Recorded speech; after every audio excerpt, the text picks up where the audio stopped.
So this review is going to be about Marvel Snap. I don't know if you've probably heard of it. Lots of commercials. You know, they got Samuel Jackson uh, worried about his job loss because people are just going to go out there and run their own avenging team. And there's several other what do you call it commercials out there. It won Mobile Game of the Year, I believe, last year. It came out, I believe, in October. Uh, I started playing it in October, not when it immediately came out, but I was a couple weeks behind.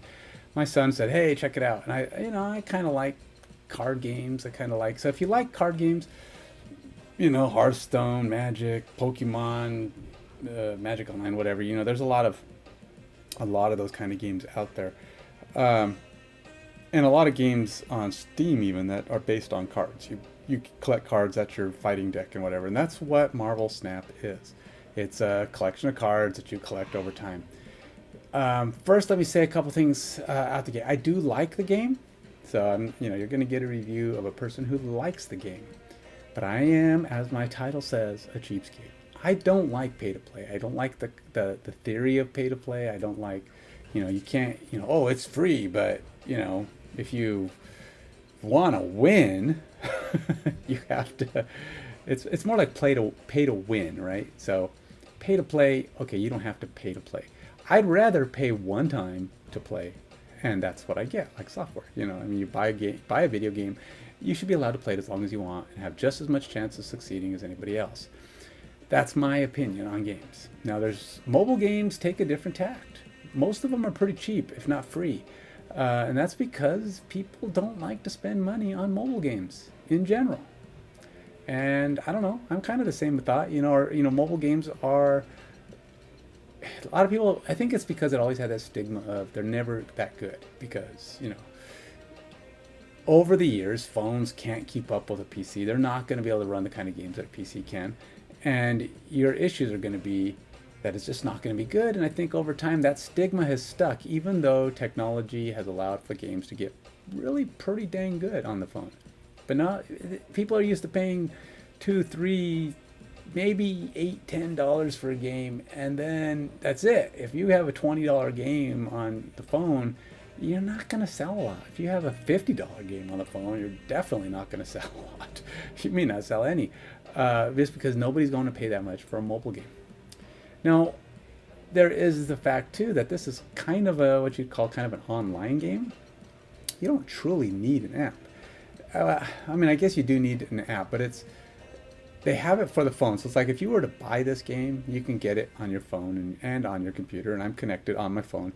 This mobile screen you see here is actually the Windows version of the game. Now, they're constantly making updates. They're constantly adding new things. Every month they come out with a new update that adds some new feature. They do balance adjustments if one particular card looks too strong, which is good. There are a number of cards that are really good and some not so much. But I think from the perspective of a person who doesn't like to pay, I have to be honest, I have paid twice now for the season pass, and we'll go over that a little bit. So this here is Marvel Snap. This is where you come when you first log in. They have some little marketing information, little things that you can do right at the top here. It just kind of tells you a little bit about the game. This is the current live territory, and I'll kind of go over what that is in just a moment. This is the deck you have chosen. You can pick from your decks. I have quite a few, as you can see. These are the missions. I don't actually have any. I finished them all. So as you can see, I've been playing since October. I'm still going, which is a good sign. If you ever see me playing a game more than 3 months after it came out heavily, that's a pretty good sign. That's a decent game in my opinion. Okay. Now again, everybody's got different opinions, but here's where I'm going to go into some of the complaints of the pay to win theory. And in order to understand how pay to win would work on this game, you have to understand how you make your deck better.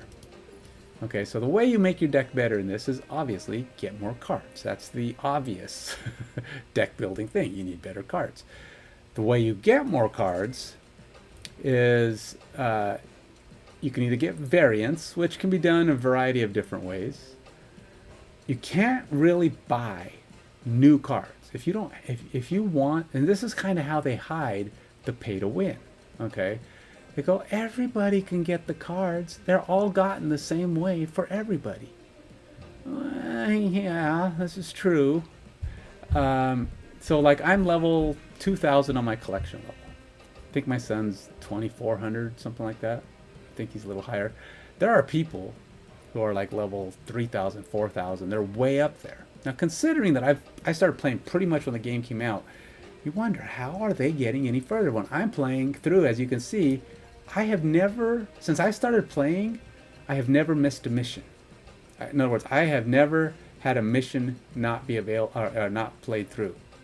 Every 7 or 8 hours, they give you 2 new missions, and you can only get 6 in here. And as far as I know, I've always had space to get the next 2 missions. I've had close. I've had it fill up to 6, but I've cleared them out. So that means I've gotten every mission that you can get, and I've completed every single one of these that you can get since the game came out. So even in October, when I was already 3 weeks into, or 2 weeks into the game before it came out, I finished all of the monthly ones. You know, the immediate, when you first come in, if you're in the middle of the month, you're going to get all of chapter 1, all of chapter 2, all of chapter 3. If you came in right now, you'd have all of these available to you. And then tomorrow you'd have another set, and then another set. And then if you finish all of them, you get whatever those rewards are. So as a free player, I've gotten absolute max, I believe, of what you can get for the most part. Now, some people can be playing more than me. I mean, I don't play so much that I'm like constantly on here. Some people get on the game and they'll play for 40 hours in a week. You know, it's like it's their job or more. That's all they do. I probably don't play quite that much. I'm probably getting in a couple hours a day though, which is a lot for me. Where I'm in there playing quite a bit. Sometimes I don't. You can play even when there are no missions. Now, when you do the missions, you get five daily missions done. You get to start checking these off. So you can see mine is full. Monday is the reset day, so I had all these done by Friday. So you actually have. Actually, I might have even been Thursday. I don't know. I got them done I get them done pretty quick. So, and you can't do them all at once. You do 5, and then you have to wait for missions. So it's always waiting for new missions to come along, and you only get like 6 a day, something like that. Okay, and they'll stay here. So if you have 6 and you don't play for a day, it'll be the same 6 waiting for you. You just miss out on the new ones that come along. And as you fill those up, you get so it throws a bunch of things at you to gain. So it feels like you're always getting something for the most part. When there's no missions, things slow down quite a bit, but you do feel like you're getting something out of the game. So when you play, you can start pushing. So this is the ranking system. Every season it resets. So basically every month this resets.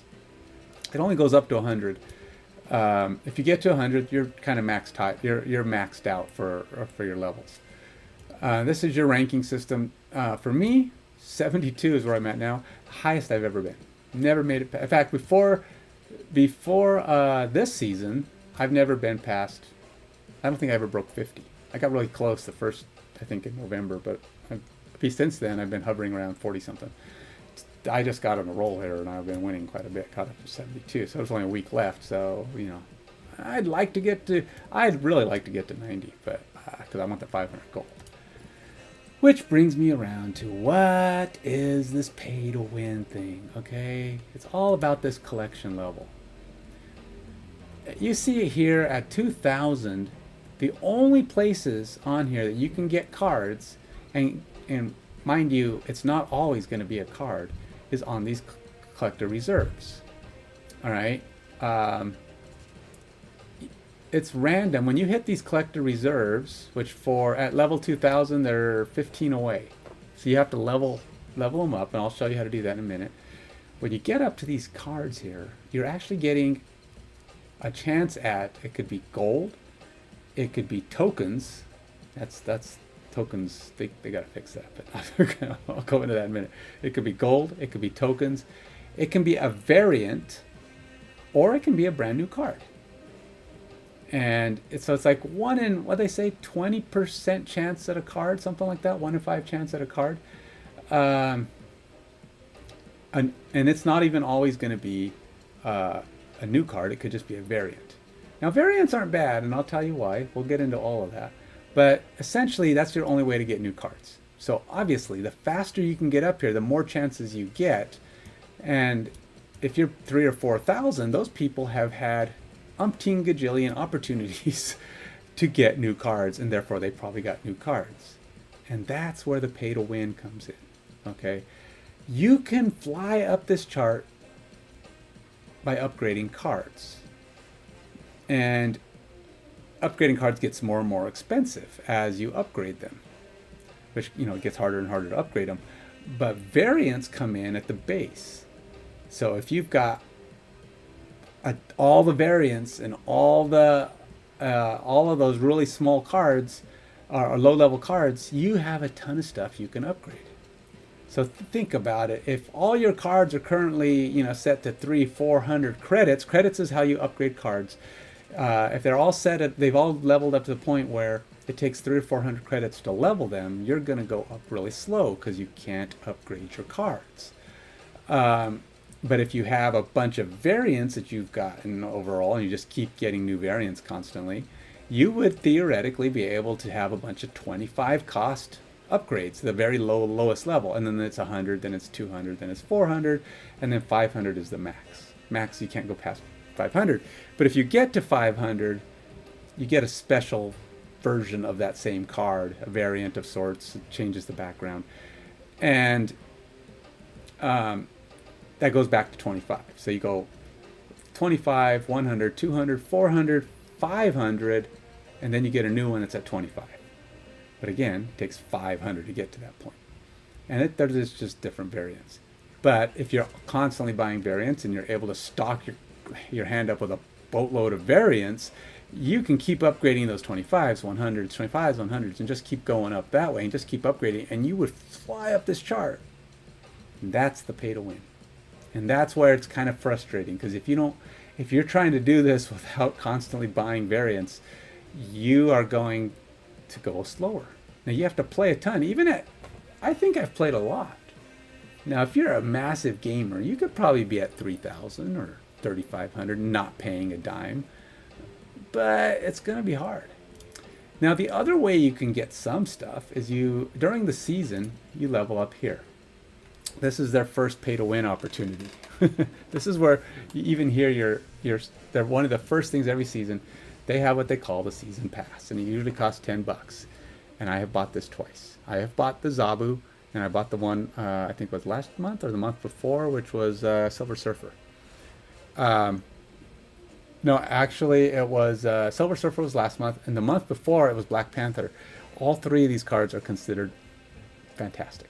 People love these cards, all really good. I did not buy Black Panther. I was not going to get sucked into Black Panther, but I got sucked into Silver Surfer and Zabu for $10.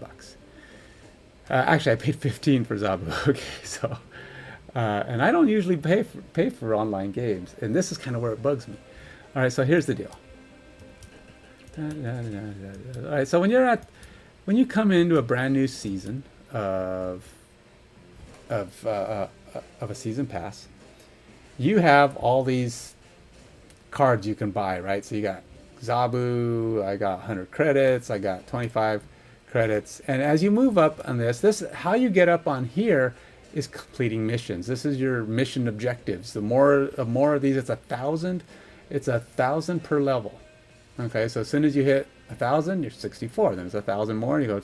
And when you do missions, they can get you anywhere from 50 to 100 to thousands if you're doing the daily season pass missions.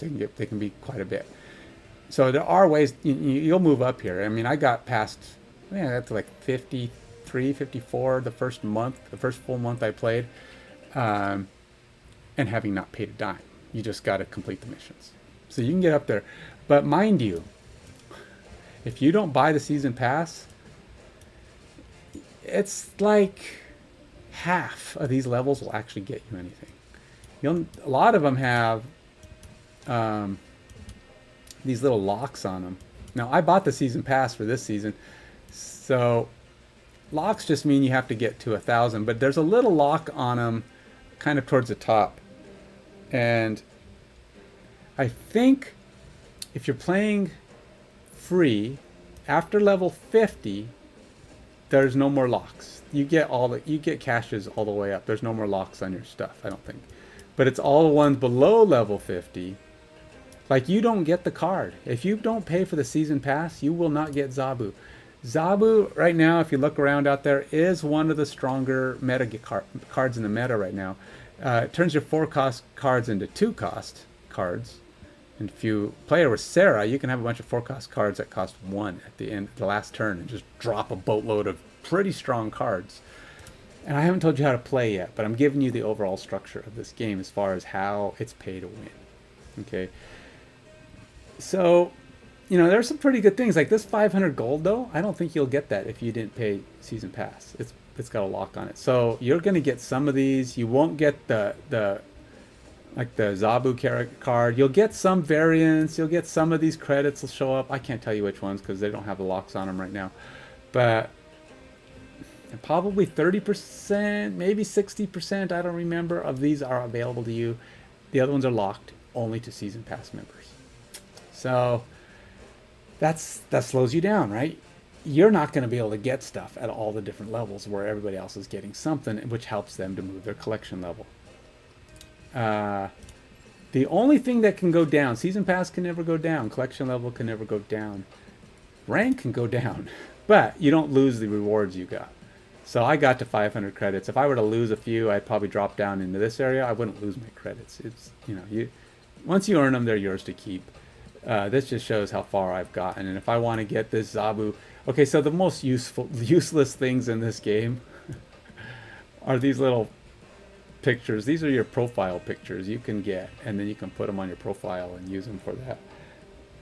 It's, yeah, whatever. It's like it's useless. It doesn't have any effect on anything as far as gaming goes.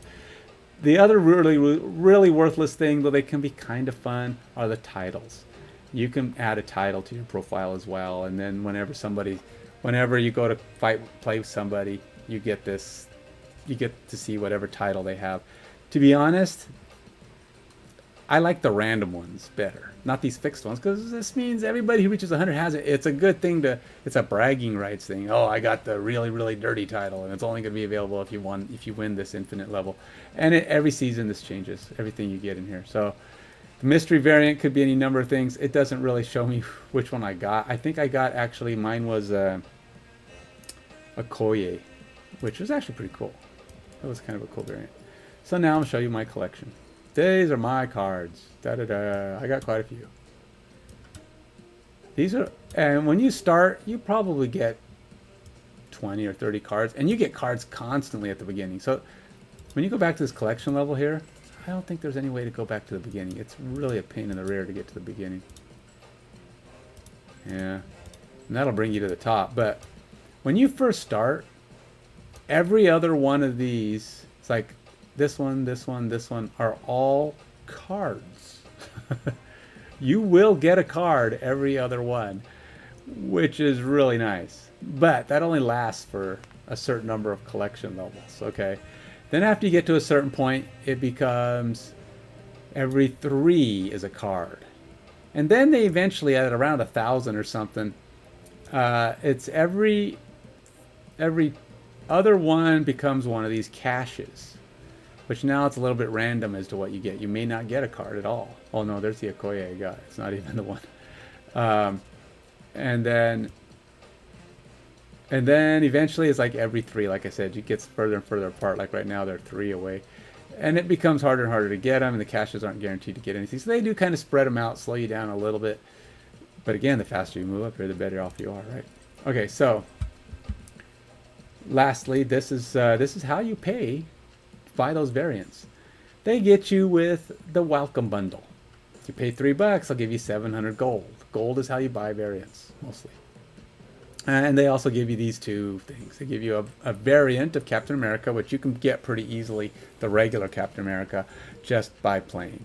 But this will give you a variant, another card to quickly upgrade, or to upgrade. And then, of course, you get the profile picture you can get if you want to prove that you bought the welcome bundle. I didn't, so I don't.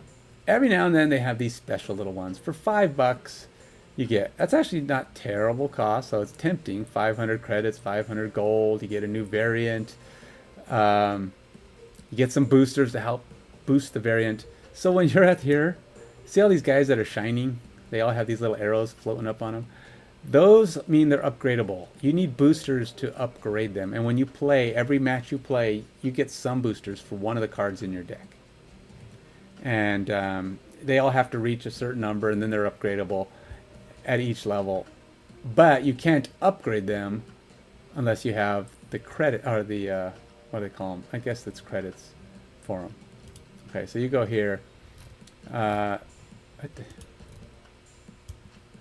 right, so then there's this stupid one. This is a $50 one, which gets you a Devil Dinosaur. A very good card, by the way. If you have if you like Devil Dinosaur, or if you like this game and you want to spend money, the Devil Dinosaur is not bad. But you actually, of course, have you have the. I'd imagine if you don't have Devil Dinosaur, which you most likely do, they wouldn't be giving out. They don't usually give out new cards on these things. Usually, the only time you get a new card is when you get collection levels or new seasons, where they offer a new card as part of the season pass. But other than that, that's the only way. The only card that you buy new is going to be the season pass. Otherwise, these are variants. So this is a special variant of Devil Dinosaur. I have the other one, the basic one. He's kind of cool if you wanted to pay $50. This is the, hey, if you're just getting started and you'd like to catch up, this is the way to do it. Spend $100. So basically, all those people toiling through trying to earn their way up, these people can spend $100, buy 12,500 credits, and that is a boatload of upgrades. Boatload of upgrades. And people do it, of course, I'm sure. You get 155 generic boosters, which means basically you can upgrade whatever you want for, up to the point of 155 boosters. So that makes pretty much all your cards right out the gate upgradable. And then they're probably going to be upgradable for a while. 12,500. I mean, if you have a lot of 500 level guys, say 500 means a max level on your upgrades. That's going to get you about 25 cards upgraded from level 500. That's 25, and that moves you up collection level, I think 12 or 14 levels. That's huge. That's huge, huge, huge. And it says 250 collection level values. So this basically, they're saying you'll go up 250 levels on the collections without doing squat. You just buy this, upgrade all your cards, and you're 250 levels up without having played a single game. It's pretty big. Okay, so now these are the variants every day at 8 o'clock at night, or 7 o'clock while here West Coast. I don't know. It's probably the same time for everybody. They offer new variants. They're usually 700 or 1,200 gold. Obviously, if I were to buy all these variants, I'd have 6 new guys that I could upgrade at 25 just to get 1 level. Then at 100, it's 2 levels. So 6 new guys, that's pretty cheap. And it would really help me upgrade my collections, but it's also very expensive to do that. You can see I have 900 gold. I can't even afford the big ones. And I usually save my gold till I have 1,200 and try to buy the 1,200s because that's the more rare ones. They're less likely to be found. I don't buy them all. I only buy the ones I like because gold isn't that common if you're not paying to play. If you're paying to play, you could have a boatload of gold. You just keep buying gold because the one thing you can buy is gold. And you buy gold. And obviously the best deal is buying $100 and getting 8,000 gold. You can buy a lot of freaking variants for 8,000 gold, which will fly you up the charts of the collection levels. And you're going to get good cards and you're going to be able to dominate. And there are some really good cards that are really hard to get. And you see them popping up all the time once you start getting, playing people. One of the nice things is, though, my understanding is that when you play people and it randomly pairs you up, they're people who are about the same collection level as you, in that same collection level range and rank. So you're not going to play a level 70 player if you come into the game new. Not unless you suddenly become levels, you come within a range of that 70, plus your collection level has to be kind of comparable as well. So it's kind of interesting at the beginning of a season, things are freeform. Everybody just goes, so the good players start zipping up the chart, and everybody who's got a decent deck kind of starts moving up the chart because they're killing off people who are, moderate. And then the chart kind of starts to level out. About mid-month, you're pretty well spread out. But it's also based on collection level. So if somebody would dominate if they've got level 3,000 card, or if their collection level is 3,000 and they've got all these extra cards, or 4,000 or 5,000, and they're able to do more because they have better cards and they're going to win more often. So, and then there's this. By the way, don't do this. This is a waste. This is a fast upgrade. You get to use your credits to upgrade characters. Don't do it. It's such a waste. You're losing. It's not a good deal. But if you're just like in a huge hurry, but don't do it. Don't do it. Be patient, man. Just earn your way up. This is a better deal. If you 500 or 400 gold, if you earned it, you can buy 500 credits, which will upgrade a lot of small guys, or it'll upgrade. So early on, maybe trading in gold for this and getting a lot of your low guys upgraded could come in handy. Mind you, upgrading a variant does nothing except change its looks. It does nothing but change its looks. It will not make the card better, stronger, faster, more durable. It will not earn you a physical copy. It does nothing except give you a higher level, shinier, cooler looking card. And move you up the collection level, which is the only thing that really matters in this game, is going up the collection levels, as far as getting better cards. Lastly, the tokens. Tokens, yeah. What can I say about this? This is a new thing. They just started this like in December, I think. You might get a set when you come in. They'll give you some amount of tokens. But these cards you can buy. These are new to your collection. You can't buy tokens. You see, there's, at least not yet. Notice how none of these things here give you tokens. Credits, got a lot of credits, but no tokens. So the only way to get tokens is moving up, you guessed it, the collection level. gives you tokens. You don't get many.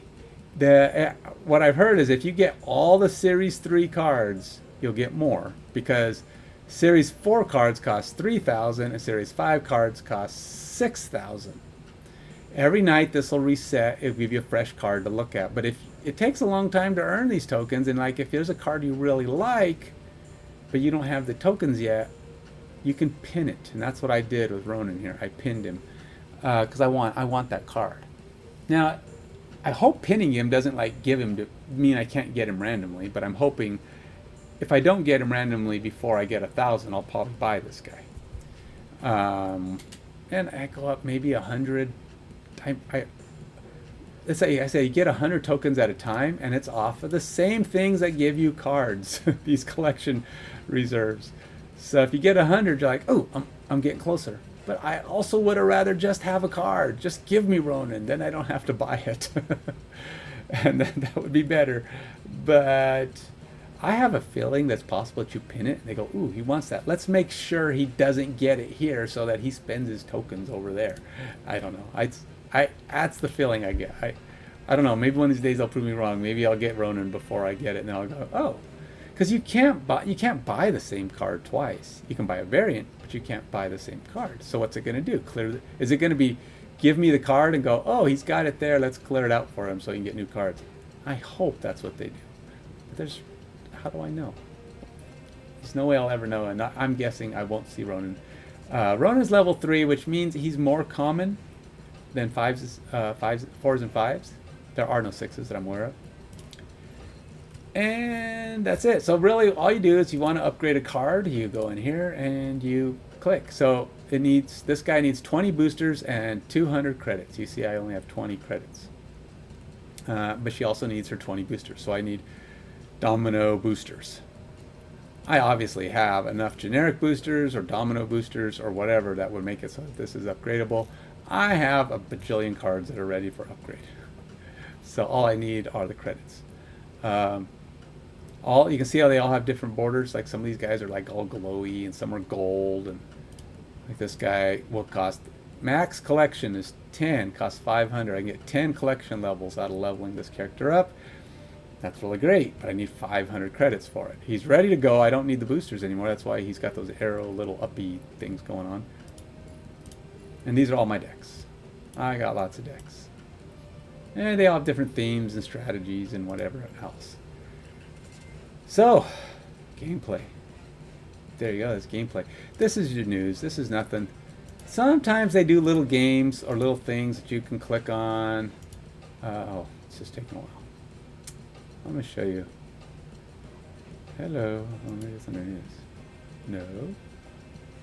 Why aren't you clicking? Apparently I can't see the news on the Windows app. Okay, so what normally should be here, this is what should be here, are the, in your inbox, are varying amounts of features, things that you can earn, win. It just tells you about the game. It's like, hey, what's coming in the next update? What's the latest balance thing? Sometimes they do this little thing where you can go play this web game, and it ties into the game for you, and you can earn what do you call it? More credits or points or something. Just random little stuff. So it's, you can do it or not do it. I mean, it doesn't do a ton for you. And that's it for all of the features of the game. Here's where you select the deck you want to play with. Be sure you click that. If you're like, oh, I go tweak a deck here, come over here and hit play, that's not going to be there unless you select that deck. So I've done that many times. So be careful when you edit a deck. Make sure you select it here so you can actually play with it. And that's it. Let's go over the game. Now these are just different ways to get the new things. You can change your, these are all of the profile pictures I can choose. I've earned or won or whatever you get. I've got quite a few. I'm currently using Spider-Man here. I haven't upgraded mine in a while. I like the Spider-Man one. Silver Surfer's not too bad. You can go here. These are all the titles I have. So I'm using Built Like a Truck right now. But there's a number that are pretty good, you know. It's just decorative little nonsense. These get you to the same areas. This is just taking you back to the news. It's another way to get there. So yeah. All right, let's go do a play game. This is my rule of 3. This is one of my better decks. I win. Well, I have been winning a lot. That doesn't mean I'm gonna win. This uses the Silver Surfer, which is one of those cards you have to pay the season pass for to get the card. So I'm telling you now, this is one of those cards that everybody likes, or a lot of people like, but it's a pay to play. You can't play that card without paying. Not yet. Now I have heard that once the season's over, they put it in as a Series 5 card. So you basically buy yourself a single Series 5 card, and you get a variant for it if you hit level 50. So you'll have 2 versions of that card to level up. Okay, so this is the big trick with this game. You have the different territories, and one new one reveals for the first 3 turns. I have a lot of cards that are not low enough. I don't use, she's a 0, so she doesn't cost me to put her down, and I don't usually put her down early on. After turn 3, add a random card here for each player. So it's just going to be some card that's out of the ether.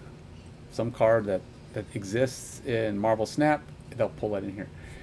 This one says whoever has more cards here has 100 power. So unless you get 4 cards here, you're probably not gonna win, or you have to have more than your opponent. So yeah, here he goes. He's working on it. So now he's got 100, 101. She's a weak character. So if you both have 4 cards, it'll come down to the power of your cards. But oops, oh, I just got that. Now you can't play your first card here, which they have a lot of stuff like that where it'll actually keep you from playing cards in places. Let's go ahead and go there. And now I can play another card if I have enough, but I don't. See my energy? Energy resets after every turn.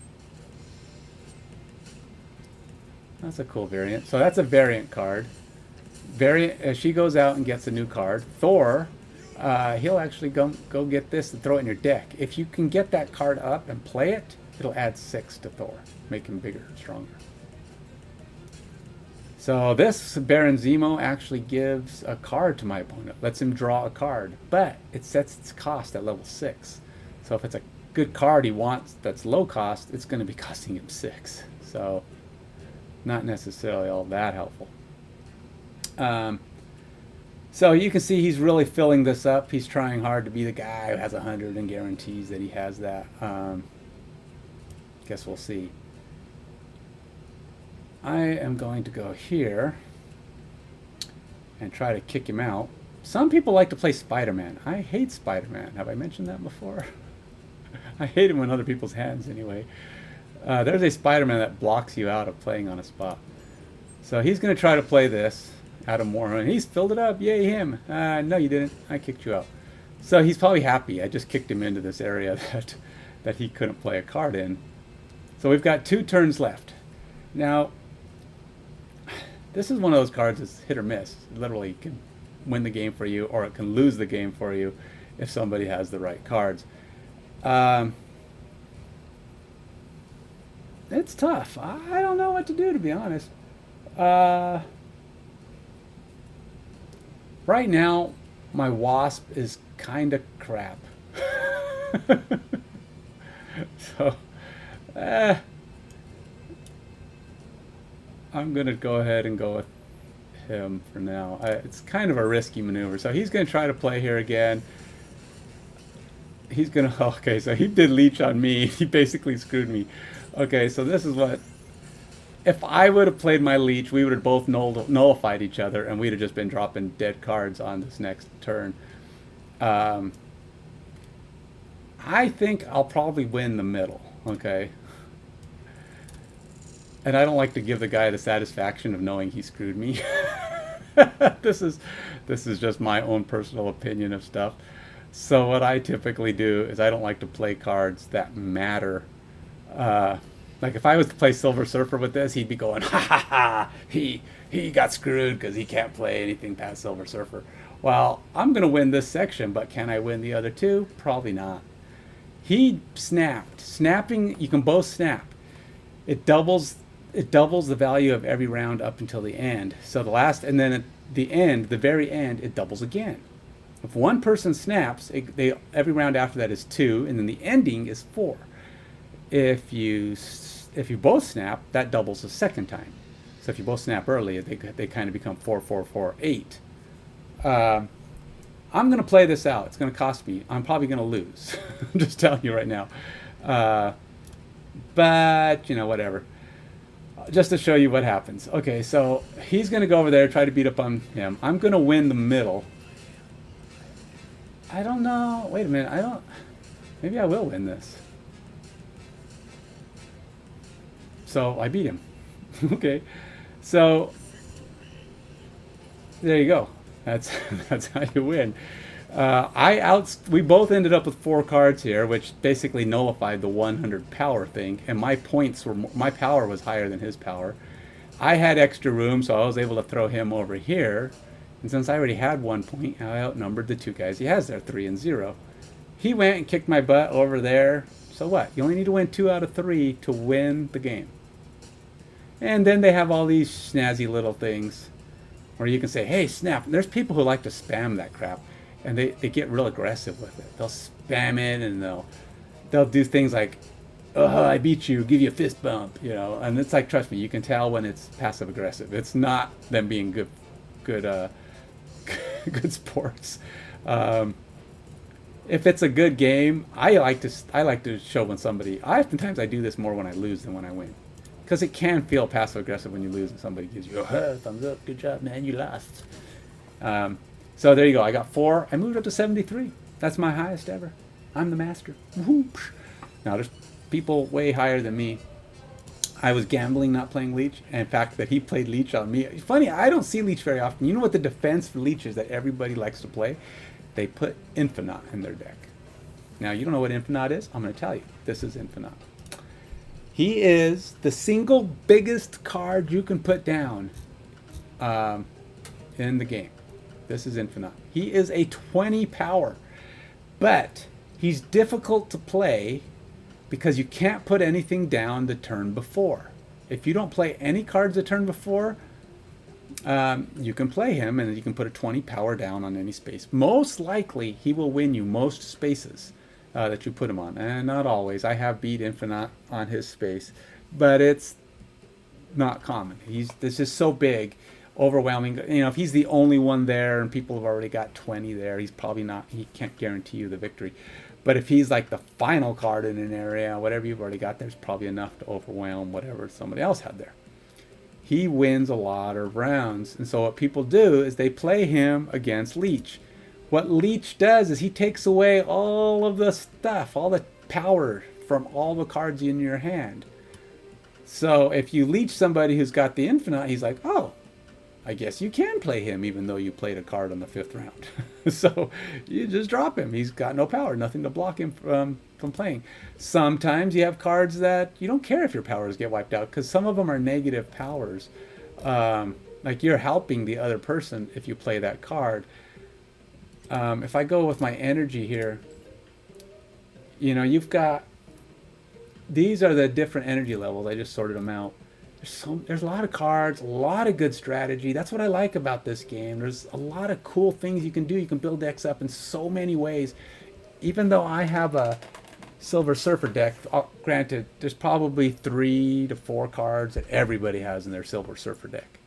But you have 12 cards in your deck, and the other stuff can be kind of, you know, hey, what's better? How many 3s do I put in? Do I put any 4s and 5s? Do I try to make it cheaper? Do I try to make, you know, there's a lot of things you try to do to optimize that deck.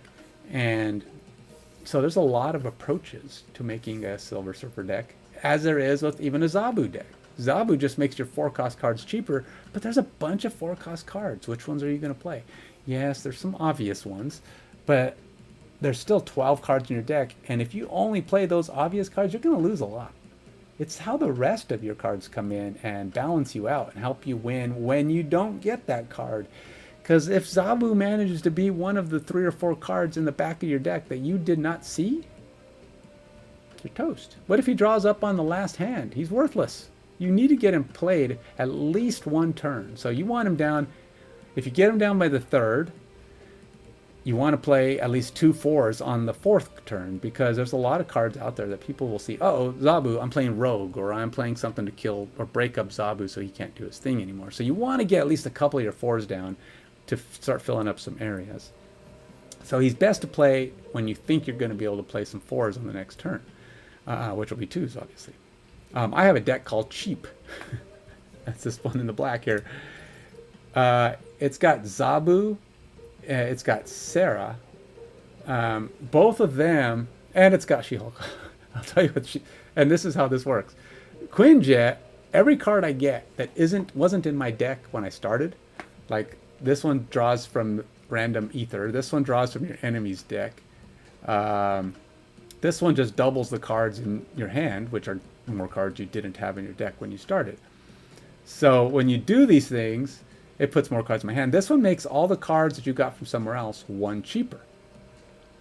So that means all those cards I get from this guy, and this guy are all 1 cheaper.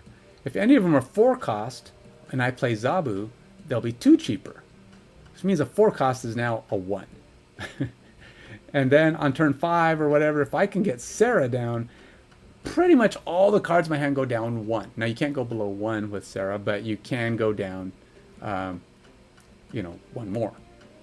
So basically every card I have, I can end up on the last turn having a handful of 1s, and I just drop a bunch of cards. She-Hulk, she gets cheaper for every card, every energy you don't use in the previous turn. So if you skip like turn 5, she'll cost 1 to play. Or if you skip turn 4, she'll cost 2. But you have to use her because the energies, you know, it only lasts for 1 thing, and then it's whatever you didn't use on that round. So you got to decide when to play. Obviously, as soon as she's playable, if you can get it out on a turn 3, you know, on turn 4, which would be the natural progression of not playing the earliest you can not play a turn and get her in play on the next turn, which would be turn 3. If you don't play a card on turn 3 and you have her, she will only cost 3 to get her out on turn 4, which is pretty nice. So basically, my entire deck is meant to take advantage of being cheap. Strong Guy, which is probably one of the hardest cards in the deck to play. I put him in there because he only costs 4, so he's cheap. And based on how this goes, I have actually gotten my hand down to almost zero. Got it down to zero. If strong guy says if your hand is zero, has no cards in it, you you can add 6, so now he becomes a 10, which probably make him the biggest 2 I have here, because all these guys can only get up to, you know, they have varying powers, but they don't really have any oomph, you know, by themselves. This guy's made strong by having extra cards in your hand, so these don't work together well. So it's probably not perfect. This deck probably needs some work. You want your whole deck to be synergistic, and obviously if one requires having a lot of cards in your hand and one requires having no cards in your hand, one of those is not doing their job. One of them is not happening. And I'll tell you right now, Devil Dinosaur gets played way more often than Strong Guy, so I'm obviously doing something wrong. All of these cards that are drawing for me are screwing up Strong Guy. My best chance is to figure out some other way to play this hand and not get cards in my hand, but then Devil Dinosaur is a different version. So I can call it cheap 2, like TOO, just to go along with it, and then alter it where I take out those cards and I play something else to try to get, you know, an effective effect, a similar effect. So yeah, those are a lot of the way I build my decks. Most of my decks are decent. One of my favorite to play, just because it's irritating, is called Disruptor. And it has all the crap cards, the ones your opponents hate to see. It's got Cosmo, who turns off reveals. It's got Leech that takes away your powers. It's got cards that screw up the territories if you're planning on one to work for you. You know, it's got all this stuff that's just meant to be irritating. So it's kind of fun to play, but it wins sometimes. I get on rolls with it. It's helped, but so far, you know, it just depends on what you want to do. So many different ways to play. I think that's it. That's all I got for you. That's my review of Marvel Snap. I like it. It is pay to play. If you want to move up those collection levels quickly, I will guarantee you that it's pretty likely you won't get real high in the season challenges until you get a decent load of cards. Right now there's too many people out there with really good cards that are going to keep you from getting too high. You're going to do a lot of losing. I'm just telling you now. I think it's safe to bet that you could probably get to somewhere between 20 and 40 in your first month without paying anything, depending on how, you know, what kind of a strategist you are, a little bit of luck, and if you keep playing constantly. After the first month and you've got a good build of cards and you've just been playing a ton and you got things going, you might be able to start putting something together that gets you between 30 and 50. Maybe a little higher if you're really lucky. Now, I'm telling you, this is the free. I think the sky's the limit if you're willing to just boatloads of money at this game, because leveling up is easy when all your cards only take 25 to level up, and you'll just go flying up the collection chart and you will wreak havoc. You know, you'll be caught up to being super decks, and beyond here, when you want to get up into this 50, 60, 70 range, this is good card. This is good card level. Once you have a good set of cards and you're a decent player, this is where getting to is reasonable. Now, I don't have all the best cards, and I already know that. Like my Silver Surfer deck, there's a couple of cards that would make it even better. I know for a fact. I just don't have them. Not yet. I would love to get Mystique. She's pretty great. I finally got Wong. Very good card. Would help. I haven't decided if he's better than what I have, but he's pretty decent. And that deck, he's definitely a great card, though. Don't get me wrong. But a lot of the big combinations with Wong, he doubles your reveal effects. So it's good with my Silver Surfer deck, but the problem is he costs 4, and getting him down when I want to play Silver Surfer is kind of the tricky part. And that means you have to decide when to get him down early, and yeah, it just makes it more complicated, and it doesn't always work. I think I prefer Lockjaw.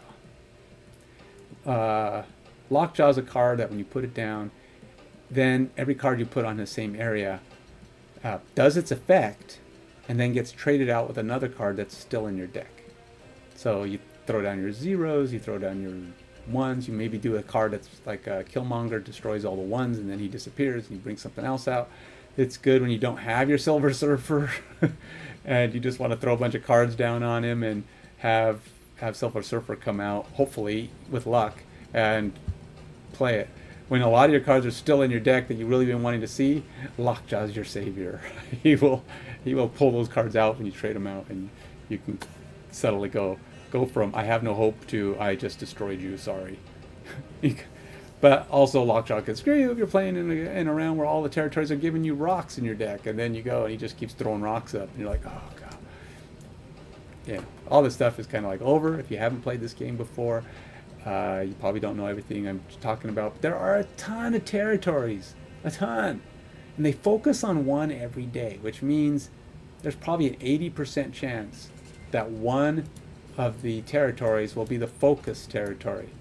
So in this case, it's Mojo World. Whoever has the more cards in the area gets 100 power. That's existed for a while. It's not a new one. They do new ones. They come out and they throw those out.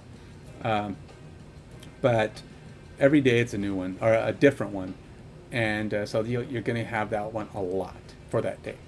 And then the next day, I don't even know if it's 12 hours or 24 hours, or it might be 36. Sometimes it feels like it's been more than a day, but ultimately they will replace it and pull out another one, and it'll be something new. So just be prepared for that. Sometimes it's a really annoying territory. They had one the other day where if you put a card here, if there's more than one card here at this territory, that means both sides, destroy them all. So there was a lot of trying to figure out the strategy to when to play a card there and hope that you can get rid of the others, or if you're playing the right cards, you try to destroy them, or you just throw some random card out there on turn 6 and make sure that whatever they put there dies. Nobody wins that territory. Ultimately, that's what you're aiming for. Or you try to give the territory some bonus health. Now, I haven't been doing this, but a lot of people do, where they will build a custom deck designed for the territory of the day. Now, I don't think you need to do that with this one, because this is kind of one anybody can use. But sometimes they'll build a deck and it's like, oh, okay, well, in order to play some points on that one that says destroy everything that lands there, maybe I need to work on, I'll go get the cards that will spread me some points, some power across, so I can at least get something on that territory. But then you still got to decide, well, is the 4 points I put there going to be enough, or do I need to go get more? So there's so many territories, so many. That's the niche. That's the key to what Marvel Snap's game experience is, are those territories. Beyond that, it's just another game with deck cards with powers that everybody makes, right? I mean, that's all about Magic and Hearthstone and all of those guys. All they do, cards with powers, you throw them at each other, they do whatever they do, and that's it. Marvel Snap's key are those territories. That's what makes it different. You only have 3. Your deck is only 12 cards. You only get 6 turns, and that's it.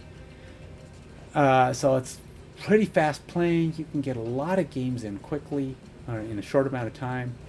And that's kind of where the addictive comes in, because it's easy to play. But there's enough strategy and meat in it that you can actually enjoy yourself, if you can get past the fact that you know that people out there are throwing money at this and they have all the good cards. And the higher up you go in the rank, the more likely you're going to see those people. If it is possible that somebody's got all those good cards at level 2000, if they bought their way to level 2000 by just buying up boatloads of cards and racing up, and maybe they got some of those. But I mean, there's only so many cards available, and I think it's not likely they'll have all the good cards. They may have 1 or 2, because even I have a chance at all the good cards, because it's not like you have to be level 3000 to get the cards. You just need to have that many opportunities to get the cards, because there's an odds for getting a level 4 or level 5 card, which are the good ones. But will you get it? Every time you draw is a chance. So we'll see. Hey, but maybe they are adding challenges. You can just play people. You can say, you put in their game name or their code or something, and you can actually have those 2 people play each other. Like you can play with your family, your friends, and just kind of challenge. And then they're going to have what they call free play mode, which doesn't affect your rank. Like I'm level 73, but if I want to go test a deck, maybe I don't want to lose rank, so you don't play for cubes. You just play for fun. Right now, cubes are going to be your win or lose, and the big thing is don't be afraid to run. If you don't think you can win, and you're pretty sure you can't win, and you both snapped, it's going to be 8. Don't lose 8. I'm telling you now. Retreat. Let them have the dang game. It's usually not going to cost you more than 2 to 4, depending on when you guys snap. It may not even cost you. You could, if you snap in turn 5 and they snap in turn 6, you can get out for having for only 4. I think you can get out for only 2 in that scenario. Losing 2 is way better than losing 8. You're better to retreat if you don't think you can win it. That's why it's better to snap in turn 5, because if something turns on you in turn 6, you want to be able to move. If you snap just to try to scare them away, you can't retreat. It doesn't work that way. It will lock out the retreat if you snap. But if you snap trying to bluff them, and then they snap back, right back at you, then you can retreat. It'll give you a chance to say, oops, that bluff didn't work, I'm out of here. The other thing it lets you do is when you play, you can also do a retreat now or retreat later. Do retreat later. The only thing is you have to wait, okay? But if it looks kind of even, you don't think you can win, but it's also possible your opponent's thinking the same thing. If you do retreat later and you both retreat, it's a tie. Okay, if you do retreat now, you just pulled the trigger faster than them and you lose. You lose whatever amount of cubes were in on that. So retreat later if you think there's a chance your opponent also thinks they can't win.